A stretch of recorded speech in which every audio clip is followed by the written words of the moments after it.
ព្រះគម្ពីរបទចម្រៀងសាឡូមោនបទចម្រៀងសាឡូមោនដែលនិយាយពីសេចក្តីស្នេហាដ៏ទន់ភ្លន់គឺជាអក្សរសាស្ត្រមួយដែលមានតម្លៃខ្ពស់បទចម្រៀងនេះមានតម្លៃខ្ពស់ដោយសារវាមានលក្ខណៈឧត្តមវិសេសលើសអស់ទាំងចម្រៀងឯទៀតទស្សនៈអំពីដំណើររឿងនិងខ្លឹមសារនៃកាន់គម្ពីរនេះអាចបែងចែកជាគោលគំនិតពីរយ៉ាងសំខាន់ដូចខាងក្រោមគោលគំនិតជារួមទូទៅគឺគេយល់ថាកាន់គម្ពីរនេះរៀបរាប់អំពីសេចក្តីស្រឡាញ់ដ៏ពិតប្រាកដរវាងស្ដេចសាឡូមោននិងនាងក្រមុំសាសស៊ូឡាម្នាក់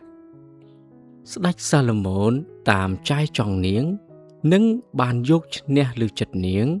ហើយបានយកនាងពីគ្រួសាររបស់នាងនៅស្រុកស៊ូណែមដើម្បីទៅនៅក្នុងរាជវាំងទ្រង់នៅ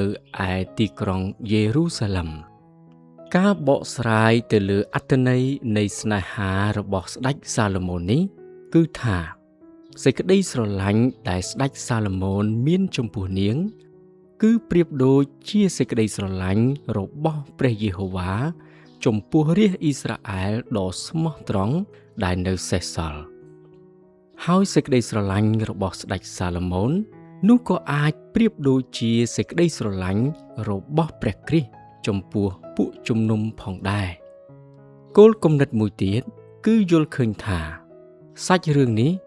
មានតួអង្គ3នាក់គឺស្ដេចសាឡូមោននាងស្រីក្រមុំនិងអ្នកគង្វាលដែលនាងស្រឡាញ់ស្ដេចសាឡូមោនដែលមានប្រពន្ធរាប់ពាន់នាក់ព្យាយាមរកមធ្យោបាយយកឈ្នះលើចិត្តស្រីក្រមុំម្នាក់នោះថែមទាំងយកនាងទៅរាជវាំងរបស់ទ្រង់ទៀតផងក៏ប៉ុន្តែនាងនៅតែស្រឡាញ់បុរសជាអ្នកគង្វាលដដែល